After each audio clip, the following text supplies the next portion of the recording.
pessoal, as coisas estão cada vez pior e cada vez mais polêmicas. Vocês sabem a explosão que aconteceu no STF? Pois é, parece que essa explosão veio e revelou muita, mas muita coisa mesmo. Porque o Lula estaria numa reunião secreta com a nata do STF. Estão preparados para entender o que aconteceu? E muito melhor, o que seria discutido nessa reunião que ninguém estava sabendo que iria acontecer? Vamos lá que a gente tem que falar de muito tema, inclusive os Estados Unidos, que tá dando uma polêmica enorme com o Brasil, né? Vocês sabem que Donald Trump é o presidente, agora é eleito dos Estados Unidos, e ele declarou um apoio a uma certa pessoa que tá todo mundo com a pulga atrás da orelha. Bora lá então? Pois é, aquela bomba que aconteceu expôs muita coisa. A bomba expôs uma reunião de Lula com a nata do STF. Enquanto o homem-bomba se explodia diante do Supremo Tribunal Federal pelas 7h30 da quarta-feira, o presidente Lula recebido na residência da Alvorada a nata da corte e ministros como Alexandre de Moraes e Cristiano Zanin e Gilmar Mendes.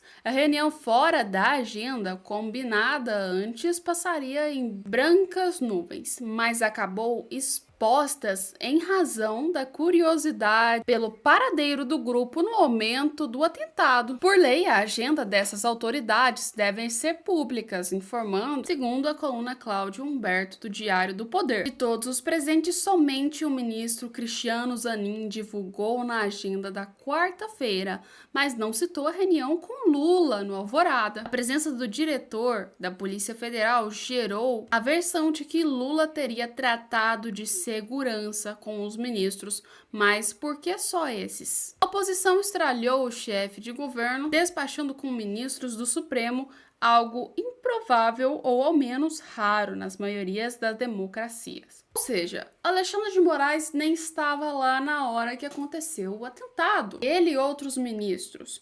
E outra coisa que me tem uma certa dúvida é o porquê não estavam declarados nas agendas dele. E muito menos, e se essa reunião era tratar sobre segurança, por que realmente só esses? E não todos os ministros. Só sei que uma coisa, esse caos que aconteceu em Brasília, essa bomba veio com certas curiosidades e certas coisas que vem fazendo a gente ficar com a pulga atrás da orelha com essa situação toda. Mas e você, o que você acha que ia acontecer nessa reunião? Foi uma reunião mesmo para conversar entre segurança ou você acha que essa reunião foi para falar sobre outras coisas? Põe aí nos comentários. E vamos falar agora sobre Donald Trump. O Trump vem causando um reboliço, uma história muito louca dentro do Brasil, dentro dos Estados Unidos e qualquer outro país que seja de direita ou de esquerda no mundo. Porém, como vocês sabem, o Brasil, a gente, infelizmente, não tem um cara que é muito respeitado, né? Nem um pouco respeitado, principalmente por Donald Trump e, aliás, pelos Estados Unidos.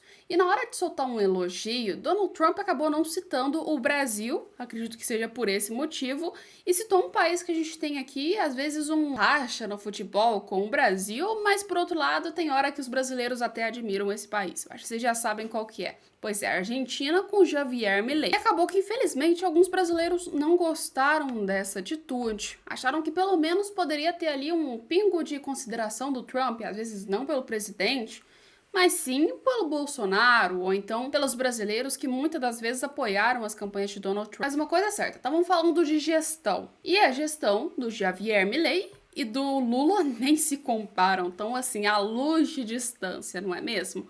Bora lá. I'd like to congratulate you on the job you've done for Argentina. Your speech was beautiful, but the job you've done is incredible. Make Argentina great again. You know, MAGA. He's a MAGA person. And you know, he's doing that. He's actually doing that. Just happens to work with EA. That one we don't have to worry about. It doesn't work so well with other countries, but you know what? I think your numbers are working also. You've done a fantastic job in a very short period of time. It's an honor to have you here.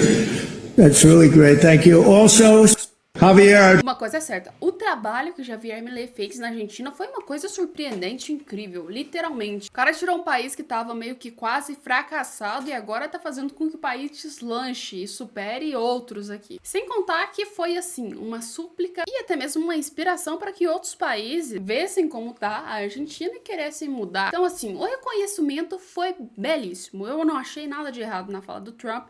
Eu tive aqui alguns jornais que eu vi, e não só jornais, mas também pessoas que normalmente eram de esquerda, obviamente, falando que não acharam legal porque o discurso de Donald Trump acabou ignorando o Brasil e a gestão de Lula. Mas, obviamente, vamos falar o que teve de bom nessa gestão, não é mesmo? Mas na Argentina aconteceu outra coisa. Lá parece que a justiça funciona, os políticos estão sendo aí corruptos, presos, e a coisa tá andando na Argentina, ao contrário daqui do Brasil, não é mesmo? Hoje a gente pode falar que a Argentina está tendo muito mais progresso do que o Brasil. Para quem não sabe, a ex-presidente da Argentina ela acabou sendo presa, né? Por corrupção. Não só isso, mas outros milhões de motivos também. Acontece que agora a pensão que ela recebia foi retirada por conta desses atos feitos, né? E como o próprio Milei já disse, político ele é nada mais do que um cidadão. Tem que ser tratado comum, não tem que ter privilégios nenhum. En primer lugar, les quiero contar que por orden del presidente de la Nación, Javier Milei, y detrás de, por supuesto, el trabajo de siempre del Ministerio de Capital Humano a través de ANSES, se resolvió dar de baja la asignación de privilegio, popularmente conocida como jubilación de privilegio, que la ex presidente Cristina Fernández de Kirchner venía percibiendo, tanto en la asignación personal como en la derivada por pensión del fallecido expresidente Néstor Kirchner. Esto significa para los argentinos un ahorro, al menos de la asignación que se cobraba en mano, de unos 21.827.624 pesos con 65 centavos. Em primeiro lugar... Uma coisa é certa, a Argentina tá dando, assim, motivo pra gente ter como inspiração e ver que lá as coisas estão bem diferentes. Mas enquanto a Argentina se afasta de ditaduras, começa a fazer governos que são mais corretos, o Brasil ainda continua naquelas mesmices, né? Se alinhando e passando pano para as coisas que a gente sabe que são erradas. E uma delas foi aí a ditadura da Venezuela, onde o Lula meio que assim, né, deu um morde e assopra com o Maduro. Espantado com a hostilidade do governo venezuelano para com o governo brasileiro. Então, eu faço questão de consignar toda a minha solidariedade ao senhor Lula da Silva, esse grande expoente da esquerda latino-americana que agora cai vítima da ingratidão de Nicolás Maduro. Quando as nações democráticas davam as costas para Maduro, Lula lhe estendeu o tapete vermelho e o recebeu de braços abertos, com honras reservadas somente aos mais prestigiosos chefes de Estado. Quando as nações democráticas denunciavam a corrupção, a censura, a perseguição política e os esquadrões da morte na Venezuela, Lula restabeleceu a verdade sobre Maduro e esclareceu que tudo isso não passava de uma narrativa de autoritarismo disseminada por adversários. Quando as nações democráticas acusavam o regime chavista de fraudar as eleições e assassinar manifestantes, Lula se prontificou a apaziguar os ânimos e disse que não via nada de grave, nada de anormal, nada de assustador no processo eleitoral venezuelano. Quanta sobriedade, quanta nobreza de caráter, quanto traquejo diplomático tem esse Lula. E eu digo isso porque uma semana antes, o Maduro havia questionado a legitimidade das nossas urnas eletrônicas de forma bem incisiva. Vejam só o que ele disse. No Brasil, nenhum único boletim de urna é auditado. Até parece, senhor Maduro. Como ensina o ilustre ministro Alexandre de Moraes, as nossas urnas eletrônicas são motivo de orgulho nacional. E eu acho que é só uma questão de tempo até outras grandes democracias perceberem isso e copiarem o nosso sistema eleitoral. Sinceramente, eu não sei como isso ainda não aconteceu. O fato é que o PT colaborou com o esforço diplomático do Lula, reconhecendo a vitória incontestável de Nicolás Maduro, elogiando a sua capacidade de diálogo com a oposição e parabenizando a Venezuela por uma jornada pacífica, democrática e soberana. Então, como não tomar as dores do companheiro Lula ao ver o companheiro Maduro agir de forma tão afrontosa, convocando o seu embaixador para consultas? Quando os críticos do bolivarianismo acusaram o Maduro de tiranizar seu povo, socializar a miséria e provocar a fuga de 7 milhões de venezuelanos, o Lula subiu no palanque do Foro de São Paulo e fez uma defesa ideológica histórica. Aspas, eles nos acusam de comunistas, como se nós ficássemos ofendidos com isso. Isso não nos ofende, isso nos orgulha e muitas vezes nós sabemos que merecemos o rótulo. Lula defende o comunismo com a mesma convicção que defende que tem democracia na Venezuela.